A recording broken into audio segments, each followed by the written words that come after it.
Hola jóvenes, ¿cómo están? Espero que todos y todas estén súper bien. Soy la profe Francisca y esta es la clase de Historia de la semana.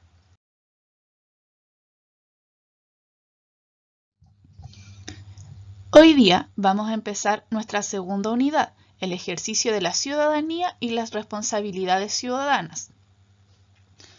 En esta clase nos vamos a enfocar en caracterizar el sistema de representación política en nuestro país y dar algunas luces de los pilares de nuestra democracia, de qué hablamos cuando utilizamos el concepto de democracia, el concepto de república y otros términos que vamos a trabajar y profundizar durante toda la segunda unidad. En el artículo 4 de nuestra Constitución establece que Chile es una república democrática. Esta sencilla y breve norma que aparece dentro de los primeros artículos de nuestra Constitución tiene enormes y complejas consecuencias políticas, tanto para la organización del Estado y de sus instituciones, como para la vida y práctica cotidiana de todos nosotros. Algunas de esas consecuencias las vamos a estudiar en esta unidad, pero primero es necesario que definamos los conceptos claves que vamos a utilizar y que aparecen en este artículo: república y democracia. El concepto de república tiene una larga tradición en la historia de Occidente, desde la antigüedad clásica grecolatina, especialmente en su aplicación romana, pasando por las repúblicas italianas de fines de la Edad Media hasta su elaboración contemporánea, o sea, la actual, que tiene raíces en el fenómeno de la Ilustración proveniente del siglo XVIII. En su versión clásica, la República Romana se oponía a la idea de monarquía, sobre todo en lo que refería al origen del poder y la renovación de los gobernantes, porque en la República estos últimos tenían carácter electivo y además su duración en el poder era temporal. En la noción de república contemporánea tenemos ciertos principios que deben cumplirse y en el caso de nuestro país así se hace porque se establece en nuestra Constitución. Por ejemplo, la idea del mandato libre, o sea que los gobernantes son autónomos de cualquier otro poder. Existe también el mandato constitucional, o sea que la Constitución es la ley fundamental de la nación a la cual deben someterse tanto los mandatarios, o sea, las autoridades, como los mandantes, o sea, los electores. Otra característica es el mandato representativo. Los mandatarios o autoridades son representantes de la nación completa, o sea, no solamente de aquellos que eligieron a la autoridad, sino de todos los habitantes de la república. Y por último, otro de los principios de la república es la separación de funciones. Esto significa que el Estado realiza diversas funciones para el cumplimiento de sus objetivos y estas funciones están ejercidas por diferentes órganos o poderes públicos que se encuentran independientes entre sí. Lo que nosotros revisamos en clases pasadas como el poder ejecutivo, el poder legislativo y el poder judicial. El segundo concepto que vamos a revisar es el de democracia, donde también hay un recorrido histórico que debemos hacer.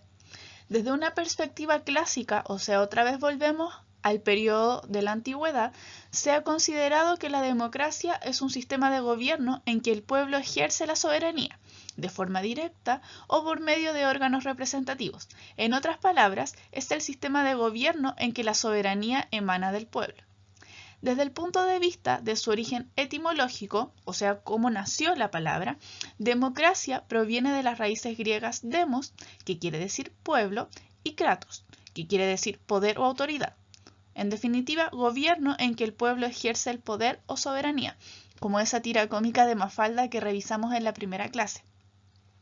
La Real Academia de la Lengua establece como acepciones de la palabra democracia las siguientes: doctrina política favorable a la intervención del pueblo en el gobierno y predominio del pueblo en el gobierno político del Estado. En estas definiciones se reiteran dos conceptos clave para entender lo que es la democracia. Ellos son pueblo y gobierno. En sus orígenes, en la antigua Atenas, fue importante la democracia directa, o sea, donde todos los ciudadanos tomaban las decisiones al mismo tiempo, votando cada una de estas decisiones la mayor parte de las veces a mano alzada. Sin embargo, es necesario tener presente que los grados de participación ciudadana en Atenas eran muy limitados, pues se reducía primero a hombres libres, mayores de edad que hubieran nacido dentro de los límites de la ciudad, quedando excluidos los menores de edad, las mujeres, los extranjeros y los esclavos. En la actualidad predomina la democracia representativa y el concepto de quienes pueden participar, o sea, el concepto de ciudadanía, se ha vuelto más universal, extendiéndose a todos los mayores de edad sin importar género o condición social.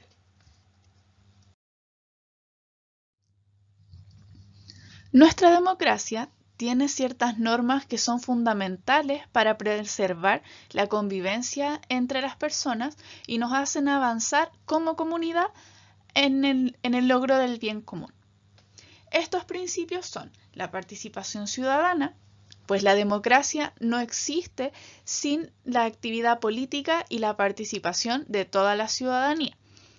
Este punto en particular lo vamos a revisar con mayor detalle en las clases siguientes, donde nos vamos a dar cuenta que es mucho más amplio que ir a votar y también es mucho más amplio que participar, por ejemplo, en un partido político.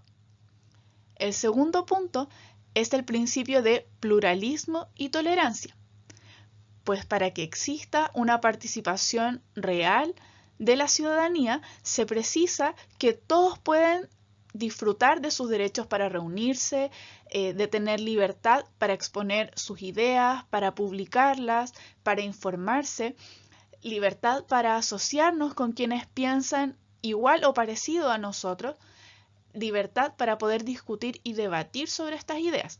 Eso es el pluralismo. Sin embargo, existe una limitación que surge de la propia idea de la libertad: la tolerancia de alternativas diferentes o incluso contrarias a la de uno mismo y que debemos respetar. Eso es la tolerancia. Y por último, el principio del consenso fundamental. El consenso fundamental es un acuerdo que todos los involucrados en posturas divergentes, en posturas contrarias, deben respetar, que es en la medida que todo se puede cuestionar, todo se puede debatir, menos la democracia en sí misma.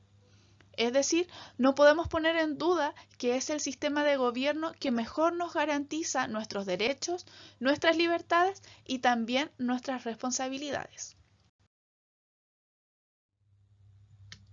Ahora vamos a revisar algunas de las principales características de la democracia chilena. Por ejemplo, que es de carácter presidencial. En la Constitución se establece una primacía del presidente de la República por sobre el Congreso Nacional, ya que el presidente cuenta con numerosas facultades, entre ellas que es jefe de gobierno, que es jefe de Estado y también es colegislador.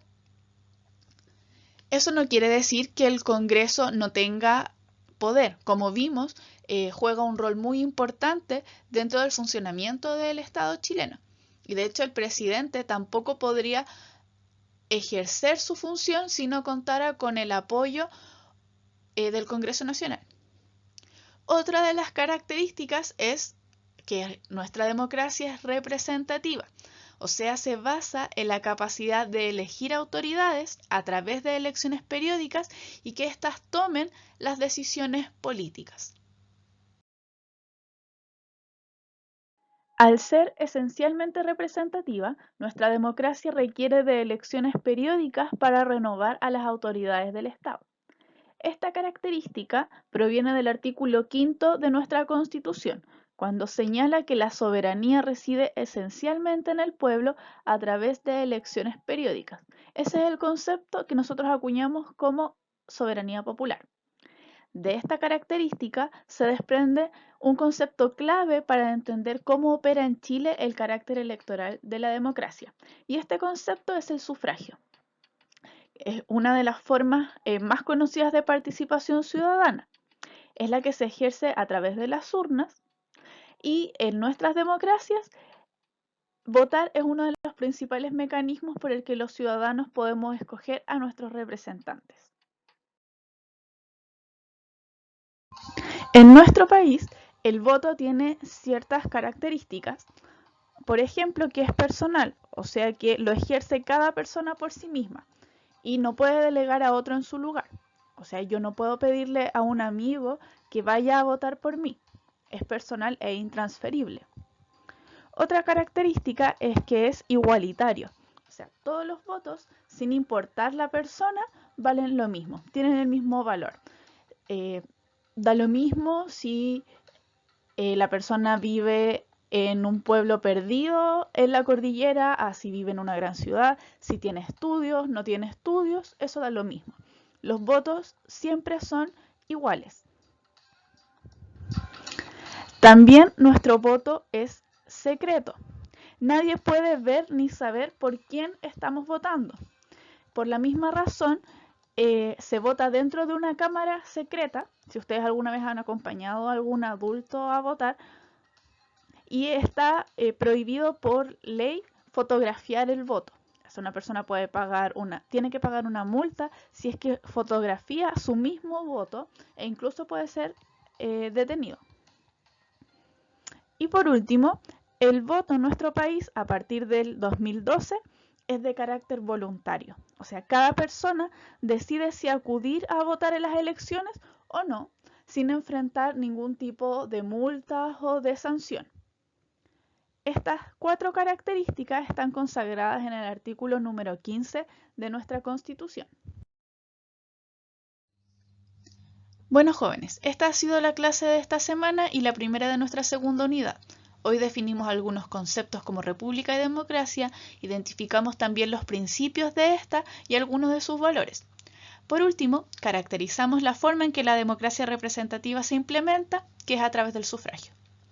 Los temas de esta clase son muy importantes, pues nos ayudan a estar mejor preparados para analizar nuestro sistema de representación y los desafíos pendientes que éste tiene. La próxima clase trabajaremos con el sistema electoral y los partidos políticos de nuestro país. Ahora les voy a explicar en qué consiste nuestra actividad remota. Bueno, nuestra actividad remota de esta semana consta de 4 preguntas.